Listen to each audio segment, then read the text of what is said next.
Alors, j'ai choisi le sujet Jésus chaman avec Jean-Luc parce que chaman, j'expliquerai que c'est dans un sens un peu particulier. C'est pas le sens des chamans d'Amazonie ou d'Amérique du Sud, pas du tout. Hein. Dans un sens un petit peu dévié, pour montrer qu'il n'est pas en tout cas ce qu'on dit qu'il est dans les institutions, à mon avis. Alors, il faut savoir que l'identité de Jésus a longtemps fait débat. On s'est souvent demandé qui il était, quelle est son identité, est-ce qu'il était un homme qui incarne Dieu en personne, comme on le sait dans les institutions qui sont catholiques, chrétiennes, généralement, ou est-ce que c'est un homme pleinement réalisé? Alors, dans un sens, il reste à déterminer. En tout cas, tout ce qu'on sait officiellement, c'est que c'était un rabbin, donc il n'était pas catholique, puisque c'est anachronique de dire ça. Hein. Il défend le christianisme dans les institutions aujourd'hui, depuis longtemps déjà, mais il était bien juif, donc il était rabbin, un peu atypique, c'est certain, on va le voir. Il était venu dire aux pharisiens qu'il ne pratiquait pas comme il fallait. Il ne s'agissait pas de changer de religion, ce qui est dit souvent dans la Bible, c'est vrai, mais il ne pratiquait pas, disons, la parole divine au sens où il le fallait. Il me semble, et dans l'ensemble, il était reproché aux humains d'alourdir leur fardeau, en fait, de faire des sacrifices d'animaux qui n'étaient pas du tout souhaités par Dieu, disait-il, ou certains cultes qui étaient vains, qui étaient formels. Et un petit exemple pour mettre dans l'ambiance, donc c'est dans l'évangile de Matthieu, chapitre 23, il est dit « Malheur à vous, scribes, pharisiens, hypocrites », alors c'est peut-être nous aujourd'hui ou les institutions, on verra, parce que vous payez la dîme de la menthe, de l'âneth et du cumin, et que vous laissez ce qui est plus important dans la loi, la justice, la miséricorde et la fidélité. C'est là ce qu'il fallait, fallait pratiquer sans négliger les autres choses. Voilà. Donc est-ce que nous on est coupable, on va le voir dans la vision qu'on a de Jésus, d'une erreur innocente? Est-ce qu'on est coupable d'une incompréhension plus grave du sens de sa parole? Ou bien pire, ce serait un déni, alors de la part des représentants de Jésus, donc aujourd'hui les gens d'église, j'en sais rien, mais en tout cas on débattra de tout ça tout à l'heure. Mais l'idée force sur laquelle il faut démarrer pour présenter Jésus chaman, c'est qu'il y a un grand malentendu apparemment sur la nature, sur l'identité de Jésus, qui était certes très très à part, tellement à part que ça lui a coûté la vie, c'est quand même pas rien, c'est qu'il était bien révolutionnaire et non pas, bref, le chef de mouton montre, mais tellement à part qu'il a été lynché, mis à mort, et c'est cette culpabilité, je trouve que l'Église a longtemps eu tendance à induire en nous, parce qu'il est mort pour nous, sous-entendu, on ne le méritait pas, et on nous dit souvent dans les prières, et nous sommes indignes de le recevoir, je ne sais plus laquelle. Dis-moi que je suis guéri, je ne sais plus, bon, nous sommes indignes de te recevoir, dis une parole, je serai guéri. Indigne de te recevoir, alors qu'on est fait à l'image de Dieu, je ne sais pas si Jésus agréerait ce genre de parole, mais bon.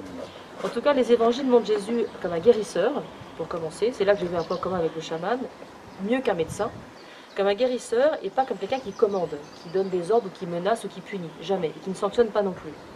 Donc il met en garde les humains de son temps contre les incompréhensions et les manipulations de sa propre parole dans l'avenir. Même lui en est conscient, il annonce qu'il y aura des faux prophètes ou qu'il y aura des loups dans la bergerie ou qu'on lui fera dire ce qu'il n'a pas dit. Donc c'est prévu, c'est pas du complotisme ou je ne sais quoi, c'est déjà prévu. Alors effectivement, comment dire, lui dit bien qu'il se réclame une sagesse qui vient du fond des âges, donc lui-même dit ce n'est pas même pas ma parole que je prêche, c'est d'avant moi. Donc on peut supposer, comme le chaman, qu'il hérite d'une tradition très ancienne, qu'on ne nous dit pas. Et il est plutôt qu'un porte-parole d'un christianisme qui sera bien postérieur, je dirais qu'il est plutôt le chaman que j'ai envie de montrer. Alors chaman, évidemment, d'habitude on entend ce mot comme un prêtre, un guérisseur, dans des sociétés asiatiques ou d'Amérique ou d'Amazonie ou autres, qui communique avec le monde des esprits. Et d'habitude, le chaman, au sens le plus courant du terme, a recours à des techniques, alors un peu extravagantes comme l'extase, les transes. Jésus ne dit rien là-dessus, on ne dit rien là-dessus, j'en sais rien. Par contre, il y a un point commun, c'est le voyage initiatique. Alors ça oui, ça je pense qu'on peut en parler pour Jésus. On parlait ce matin d'une époque de sa vie où on ne sait rien. De son enfance, on sait très peu de choses. Ce sont des manuscrits apocryphes qui le disent, je ne sais plus lequel. L'évangile de Philippe, je crois, je ne sais plus comment il s'appelle exactement, qui raconte son enfance. On sait, j'ai lu, pas tout lu, je crois, de ce manuscrit, mais qu'il réalisait des prodiges déjà. Hein. L'évangile de Jacques aussi. Comment? L'évangile de Jacques. Voilà, merci, c'est Jacques de Philippe, bref. Il réalisait des prodiges déjà qui le rendaient déjà à part. Et puis, peu avant d'avoir prédiqué vers 33 ans, je crois à peu près, enfin la trentaine, il a disparu pendant plusieurs années. Effectivement, on ne sait pas ce qu'il est devenu. Et les évangiles apocryphes laissent entendre qu'il aurait reçu une initiation bon, d'homme réalisé, je ne sais pas. Et donc, ce qui est important, c'est qu'en tant que chaman, le chaman aussi est réputé recevoir une initiation qui le sépare de la société et du commun des mortels. C'est ce qu'il a en commun avec le chaman, et qui va être lourd de conséquences pour moi, parce que si vraiment Jésus a reçu l'initiation qu'il a rendue réalisée, on peut se demander, comme beaucoup de gnostiques l'ont fait avant l'Église romaine, donc c'est-à-dire au 1er siècle de notre ère, est-ce que Jésus est né divin, ou est-ce qu'il est devenu progressivement divin? Est-ce qu'il s'est divinisé, alors à un niveau vraiment supérieur au commun des mortels déjà réalisé? Ce qui est important, parce que ça veut dire que nous aussi on doit faire comme lui dans ce cas-là. Ça change tout. Est-ce qu'on a besoin de... On ne sera jamais comme divinisé, donc il faut l'Église, et puis si tout se passe bien, on aura de la chance après la mort? Ou est-ce que de notre vivant, on a quelque chose à développer, qui est en nous, mais qui sommeille? Et dans ce cas-là, quid du rôle des institutions? C'est énorme hein, comme conséquence. Et l'interprétation qu'on en fait n'est pas innocente, évidemment. Hein.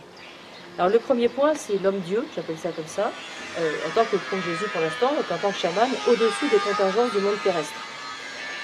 Alors, il y a des phrases quand même énigmatiques que Jésus dit dans les évangiles un peu bizarres, que je trouve bizarres. En tout cas, dans le chapitre 8, l'évangile de Jean, verset 14, il dit, devant l'incrédulité des gens, il répond, « Mon témoignage est vrai, car je sais d'où je suis venu et où je vais. Quant à vous, vous ne savez pas d'où je viens ni où je vais. » Premier avis, déjà, il y a une coupure qui met entre le monde terrestre et un ailleurs d'où il vient. Et lui, ce qu'il propose, c'est un lien apparemment entre les deux. Il faut faire un lien entre ce monde terrestre où on est et cet ailleurs d'où il vient, où il va retourner. Et il me semble que c'est pour nous inviter à nous reconnecter à cet ailleurs d'où on vient aussi, on n'a pas le souvenir, et d'où on retourne peut-être après la mort par exemple. Il faut trouver un lien entre les deux. Et Jésus était un des premiers transmetteurs pour nous dire comment on fait ce lien. Alors, il dit effectivement, c'est toujours le même évangile de Jean, chapitre le même 8, verset 23, il dit « Vous, leur dit-il alors, vous êtes d'ici-bas, moi je suis d'en haut.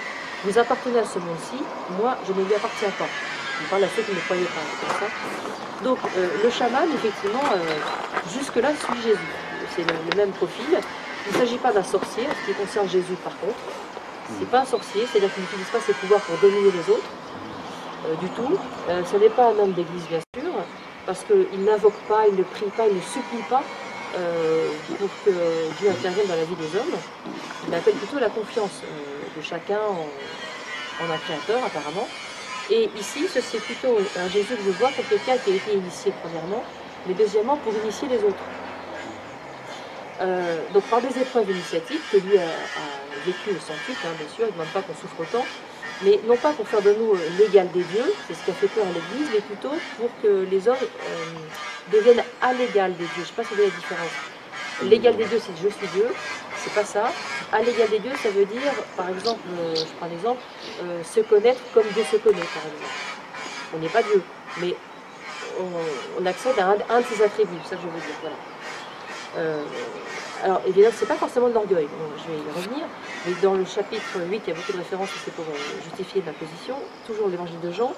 Là, il y a une phrase encore plus bizarre où il dit « Quand vous aurez élevé le Fils de l'homme, alors vous comprendrez que moi, je suis.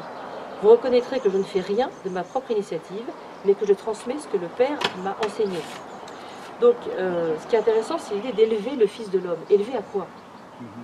Est-ce qu'on nous a enlevé le complément d'objet direct? Ça fait plaisir à Nicée ou pas, j'en sais rien. Mais je pense que oui, parce que ça ne veut rien dire. Quand vous aurez élevé le Fils de l'homme, on aimerait savoir à quoi. J'imagine qu'il y avait un complément d'objet direct, j'en sais rien. Alors, ce qu'on a envie de dire, c'est à quoi en Fils de Dieu. C'est ça qui est important. Enfin, est-ce qu'il s'agit de nous diviniser? C'est ça que ça veut dire? On ne sait pas. Le texte ne le dit pas, alors que je pense que cette parole appelait quand même des précisions. Hein. Alors, l'idée, c'est que Jésus a pu suivre des grandes étapes de formation du chaman. Il a le pouvoir de guérir et d'agir sur les forces de la nature. Ça, c'est quand même pas donné à tout le monde. Bon, je ne reviens pas sur les exemples, mais il a rendu la vue à certains aveugles. Il a libéré Marie qui était possédée de 7 démons. Il a ressuscité à mort, vraiment mort, pas au sens métaphorique Lazare, puisqu'il est précisé qu'il était mort 3 jours, qu'il se sentait mauvais. Enfin, il y avait vraiment... Ce détail montre que ce n'était pas au sens... voilà. vraiment décédé, et puis la fameuse multiplication des pains, etc. Donc là, on peut dire qu'il défie les lois de la nature, les lois de la physique, ou bien qu'il a appris à utiliser les lois de la nature qu'on ne connaît pas, j'en sais rien. Mais en tout cas, c'est quelque chose qu'il a marginalisé, puisqu'il a été rejeté par la société de son temps, et lui-même s'est aussi isolé un certain temps, et il a été 40 jours dans le désert, pendant lequel, effectivement, il a été mis à l'épreuve, il a dû faire ses preuves, après multiples tentations qu'on connaît tous dans le désert. On va voir effectivement en quoi il peut effectivement avoir quelque chose d'un chaman. Un exemple, c'est l'aveugle de naissance. C'est toujours dans l'évangile de Jean, chapitre 9. C'est le fameux exemple de cet aveugle que les habitants amènent à Jésus en lui demandant « Mais qui a péché, lui ou ses parents, pour qu'il soit né aveugle ?» Et toujours dans l'idée de la culpabilité, qu'on punit la faute de nos ancêtres, etc. Et Jésus répond « Ni lui, ni ses parents n'ont péché, mais c'était pour que les œuvres de Dieu se manifestent en lui. » Et c'est le « en lui » qui, je trouve intéressant, parce que là, ça se passe sans intermédiaire entre Dieu et cet aveugle. Et ici, Jésus, comme un chaman, je dirais, propose une religion de l'immanence. C'est quelque chose qui n'est pas du tout un Dieu lointain de nous, transcendant, comme on dit souvent.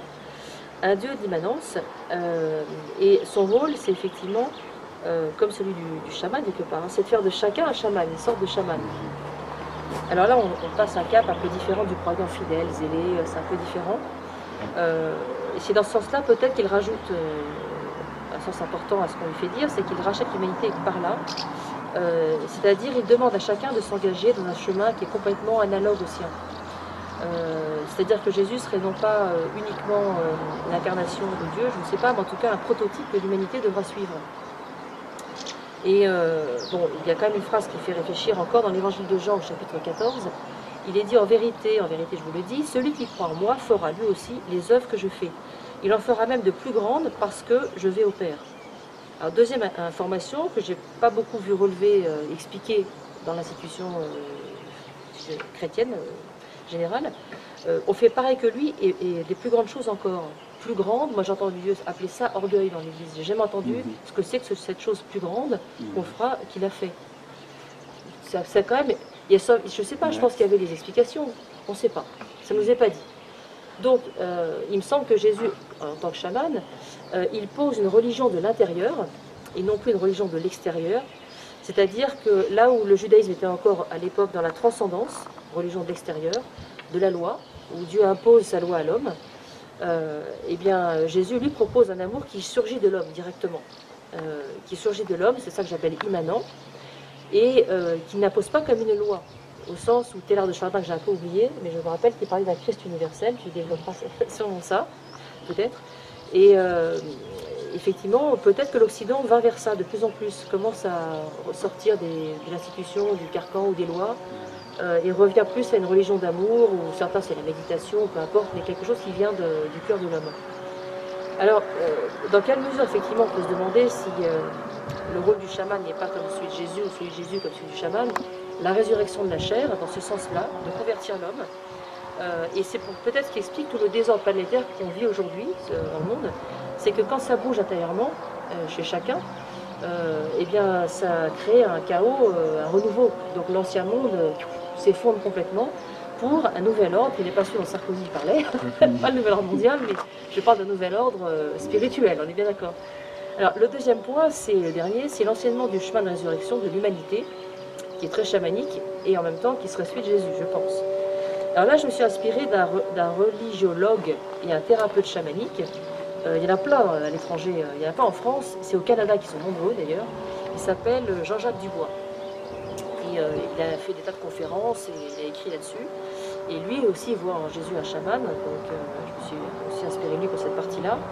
Il parle de l'importance des souffrances initiatiques que les humains vivent dans leur vie, et aussi à l'échelle planétaire en même temps, en disant qu'un nouvel ordre qui arrive, un nouveau niveau de conscience, passe par un désordre, un chaos.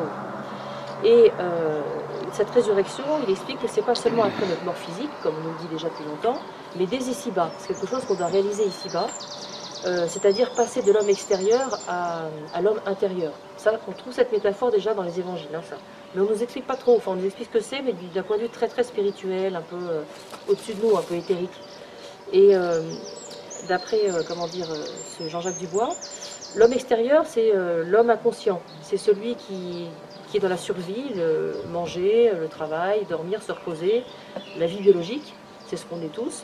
Et puis, il faut passer à l'homme intérieur, c'est celui qui est conscient de son potentiel spirituel.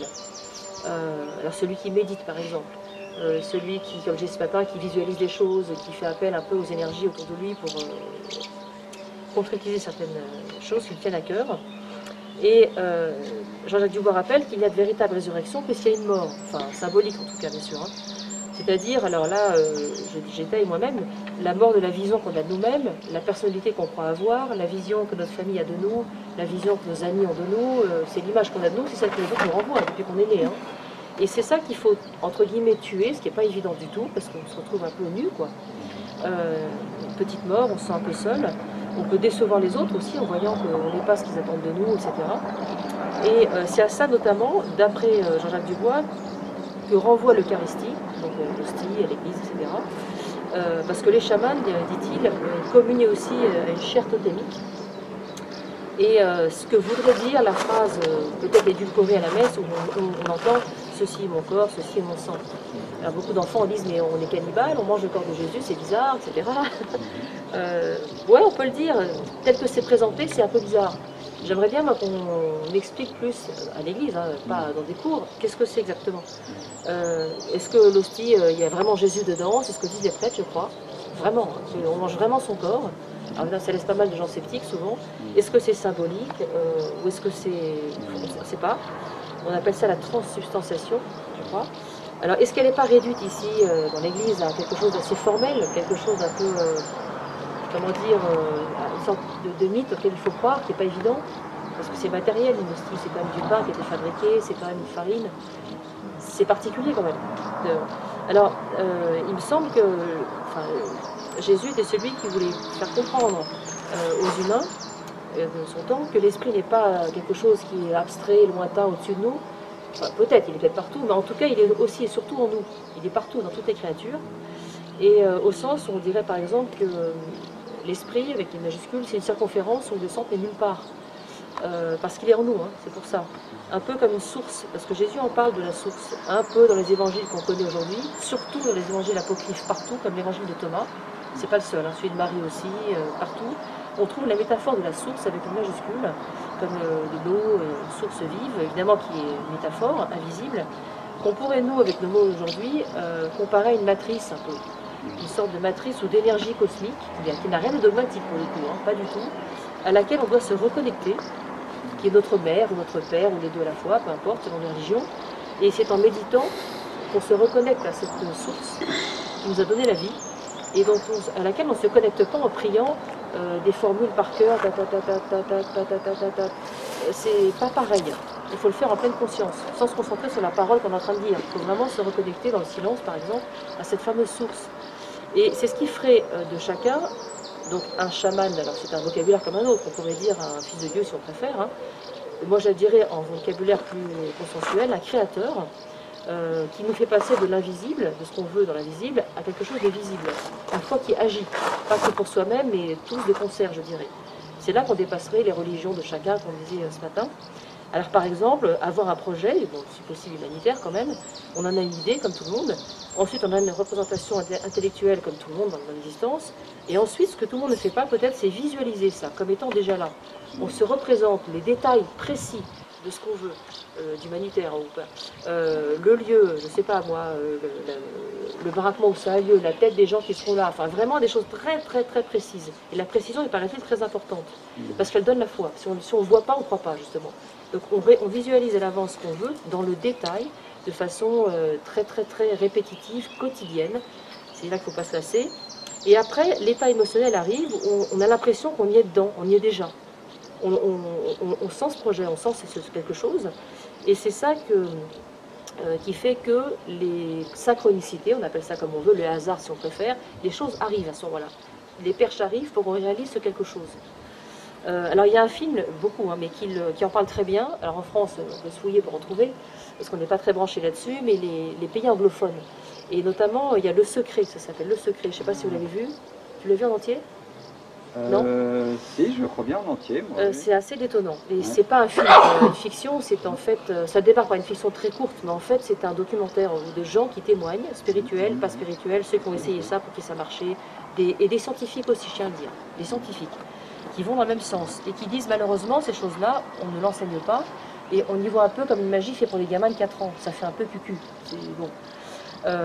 Ça fait magie au sens péjoratif que l'Occident a retenu, alors que les traditions africaines, elles, ne seraient pas choquées, je pense, du tout par ce genre de choses.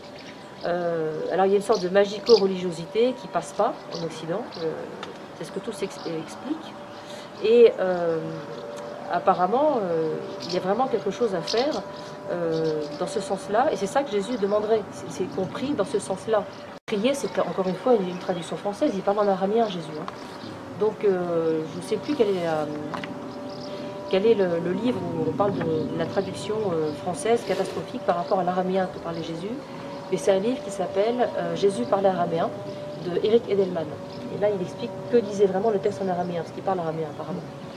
Bref, tout ça pour dire que les vieux mythes gnostiques des premiers temps de notre ère disaient qu'avant le christianisme établi dans l'Église, etc., Yahvé, justement, était un dieu qui n'est pas le seul dieu, il y en a deux. Il y a le dieu spirituel d'où on vient, qui n'a pas de nom, et puis il y a celui qui est jaloux, qui est un dieu de matière, qui a créé un homme de matière, qui est empêtré dans son corps, et qui oublie complètement sa mission.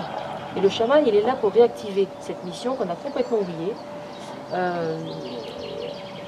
on est complètement englué dans la matière, et ce que Jésus fait aussi, en tant que chaman, selon moi, c'est de rappeler à l'homme, ou de lui dire, plutôt de lui apprendre, que le spirituel, c'est pas une nature seconde, un vernis qu'on rajoute par le biais d'une institution, mais c'est plutôt une nature première, c'est-à-dire qu'on a tous été on est des esprits d'abord, et on est venu expérimenter quelque chose de corporel sur Terre, et pas le contraire. Pas un corps qui essaye de devenir spirituel. On était spirituel, on a tout oublié, il faut tout réapprendre, mais c'est toujours là. Et on est venu s'incarner dans un corps, c'est pas vraiment notre nature. Il faut qu'on essaie de cohabiter avec les deux et de faire en sorte que les deux se marient, au lieu d'être en antagonisme. Alors ça, on trouve une petite allusion dans l'évangile de Thomas, qui était le disciple dont on parle dans les évangiles, mais très différemment ici. C'est un mystique et pas quelqu'un qui doute. Là aussi bizarre, pourquoi il est devenu celui qui doute dans l'évangile? Je ne sais pas, mais c'est bien le même. Hein. Alors c'est la parole 108. Jésus disait, « Celui qui s'abreuvera à ma bouche deviendra comme moi, et moi, je serai lui. Et les choses cachées lui seront révélées. » Donc là, il y a bien quelque chose, et on ne nous dit pas, tu es orgueilleux si tu te prends pour Dieu. Il n'y a pas dit qu'on est orgueilleux, on deviendra comme lui, c'est écrit. Et moi, je serai lui. Il n'est pas dit qu'on confond Dieu, qu'on est panthéiste, etc. Non, il n'y a rien de tel. Et les choses cachées lui seront révélées. Ça veut dire que si c'est caché, c'est déjà là. Ça nous préexiste. Et si ça nous est révélé, c'est justement pour prendre conscience que c'est une nature première qui était déjà là. Et pas quelque chose que l'institution nous donne sur message.